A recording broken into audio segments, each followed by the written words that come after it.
Exploratory data analysis. Ito namang exploratory data analysis class, hindi naman tayo magko-compute dito. Isang paraan lang ito, actually, parang presenting the data lang dito sa exploratory data analysis. We are using this analysis to examine the data to find out what can be discovered about the data. And yung dalawang method para ma-present natin yung ating analysis for exploratory data analysis, ito yung tinatawag natin na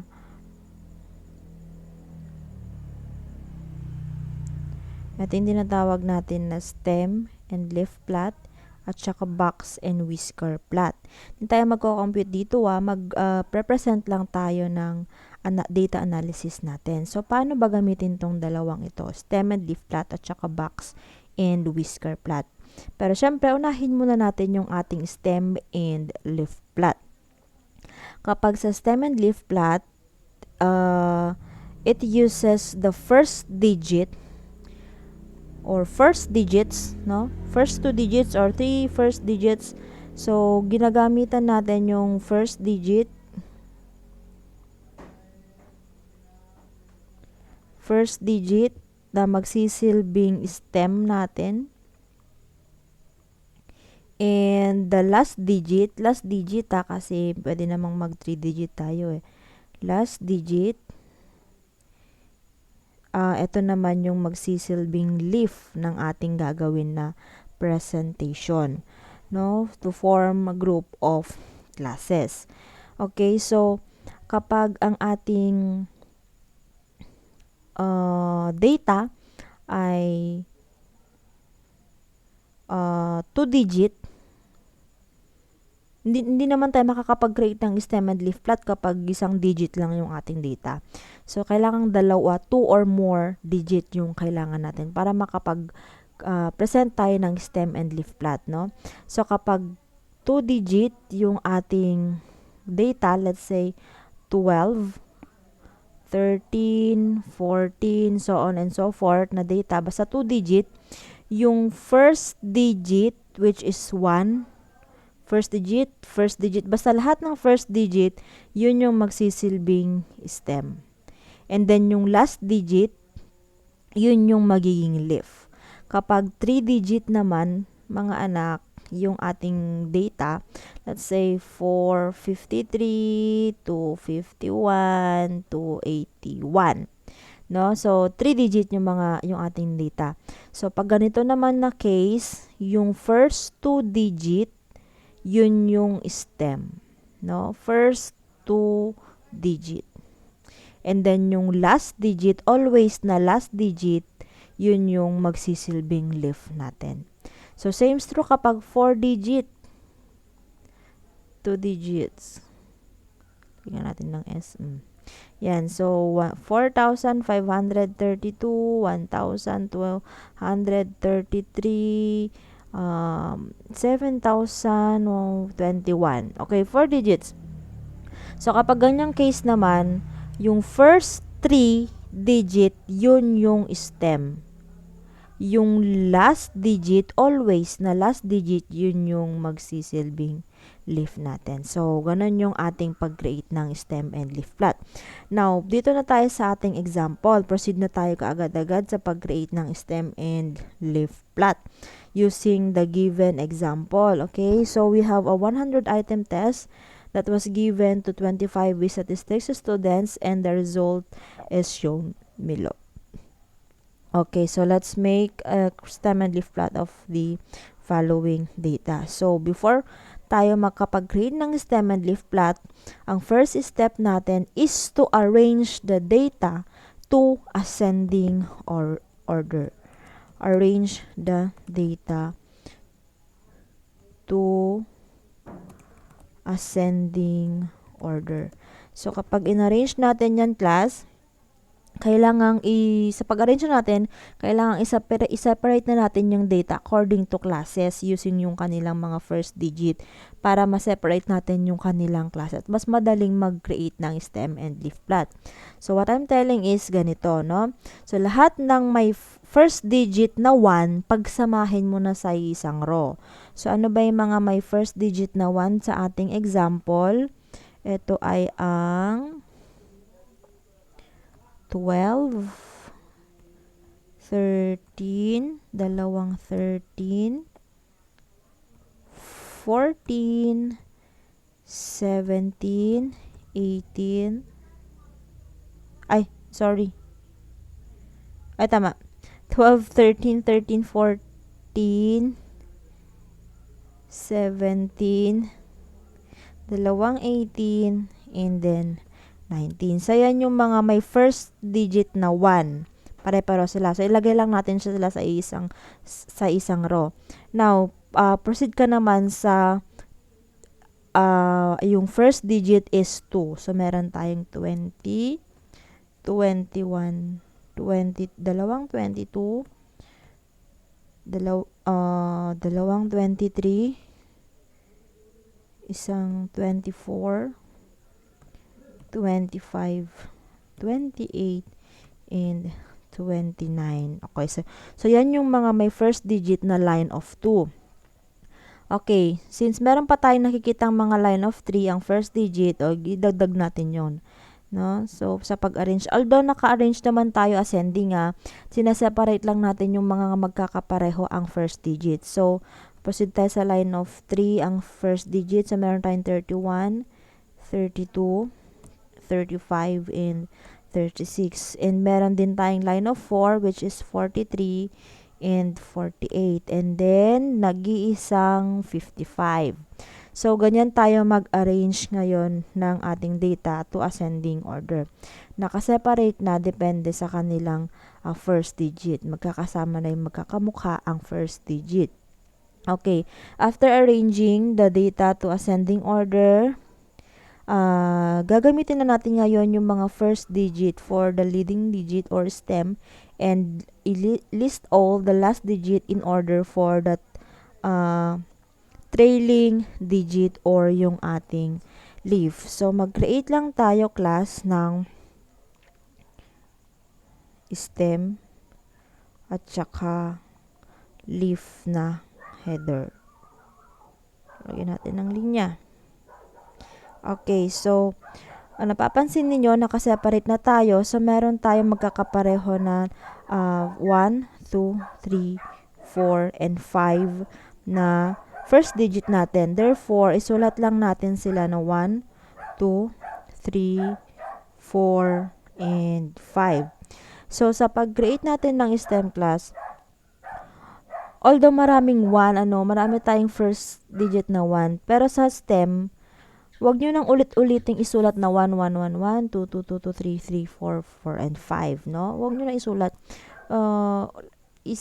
Isa lang. Kung maraming 1, isa lang. I-represent mo lang siya as 1. Pero, pagdating sa leaf class, kailangan nating isulat lahat ng last digit doon. Okay? Sino ba yung mga may 1 ang first digit? Sila si 2, 3, 3, 4, 7, dalawang 8, at saka 9. Okay? Pagdating sa leaf, kahit may madobling number, okay lang. Isulat mo pa rin yung last digit na yon. It indicates na meron tayong isang 12 at dalawang 13 doon sa ating dataset. Okay? So, doon tayo sa line of 2. Meron tayong 0, 1, 2, 2, dalawang 3, 4, 5, 8, and 9. Itong leaf, ito na yung mga second digit natin, ha. Okay, sa line of 3 naman, meron tayong 1, 2, 5, and 6. And then sa line of 4, meron tayong 3 and 8 na last digit. Tsaka sa 5, meron lang ding 5. Okay, so ito na mismo yung ating tinatawag na stem and leaf plot. Ganito tayo mag-present ng stem and leaf plot. So, base sa ating na-create na stem and leaf plot, paano natin ngayon ito i-interpret? We can say that the stem and leaf plot shows that most of the students obtain the score. Of course, most of the students obtain the score from 20 to 29 kasi mas mahaba yung kanilang leaf. So, mas maraming nakakuha na estudyante ang nag-range na scores from 20 to 29. Okay? So, ganun tayo mag-interpret ng ating stem and leaf plot. Now, let's proceed sa pag-create naman ng yung pangalawang exploratory data analysis natin, which is the box and whisker plot using the same data. Okay po? So, sa pag-create naman natin ng box and whisker plot class, kailangan nating hanapin yung 5 mahahalagang value doon sa ating set of data on a number line. And ano ba yung 5 values natin doon? Okay? Ito na lang ipakita ko kasi ito na yung naka-arrange, no? So, box. And sulat ko lang, type ko lang rather, whisker plot. So, ano ba yung 5 hahanapin natin na 5 values na tinutukoy ko? Unang hahanapin natin is the lowest value. Second is the lower hinge. Third is the third is the median. Fourth is the upper hinge. And lastly, na pang-5 value na hahanapin natin is, of course, the highest value. So, take note of these 5 values na kailangan nating hanapin mula sa ating given set of data. Kasi ito yung kailangan nating i-plot doon sa ating number line para makapag-create tayo ng box and whisker plot. Okay? So, umpisa na natin. Now, using the same example, so ano ba yung lowest value natin dito? Lowest value, of course, naka-arrange na tayo ng ascending. So, sa malamang, yung lowest value natin ay si 12. Okay. Highest value natin, sa malamang si 55. Wala namang mas mataas na pa kay 55 dyan. Okay? Ngayon, class, sa paghanap natin ng lower hinge, median, tsaka upper hinge, ito ay katumbas lang natin ng paghahanap natin ng ating quartiles. Kung naintindihan ninyo yung discussion ko ng quartile sa paghahanap, di ba? Na ang median, ito yung katumbas nito ang ating second quartile. Lower hinge, katumbas nito yung ating first quartile, and upper hinge, katumbas nito ang ating third quartile. Therefore, unahin na natin si median na hanapin before natin malocate yung lower hinge at saka upper hinge. So, sa median, sino ba yung nasa gitna? Okay, ang nasa gitna natin is sino ba yung nasa gitna? Si 23. Meron tayong nag-iisang nasa gitna, which is si 23. Kaya naman siya yung magiging median natin. Di na natin kailangang hanapin or mag-divide ng mag-add ng dalawang number tsaka mag-divide ng 2.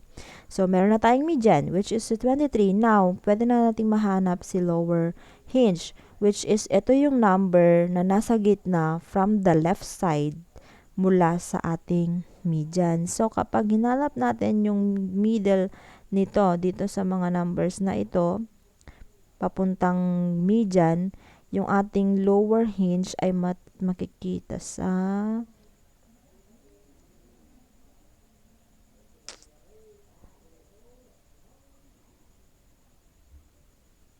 1, 2, 3, 4, 5, 6. 1, 2, 3, 4, 5, 6. Okay, dalawa yung ating nasa gitna. No? Pero obviously naman, wala naman na tayong hahanaping iba dyan. Ano pa ba yung gitna ng dalawang 18? Wala naman tayong 18.5. Wala namang magsisilbing gitna pa dyan, which is 18 pa rin. Kaya naman ang lating lower hinge ay 18 pa rin. Okay? So, hanapin naman natin ngayon yung ating upper hinge or yung ating third quartile. So, 1, 2, 3, 4, 5, 6. 1, 2, 3, 4, 5, 6.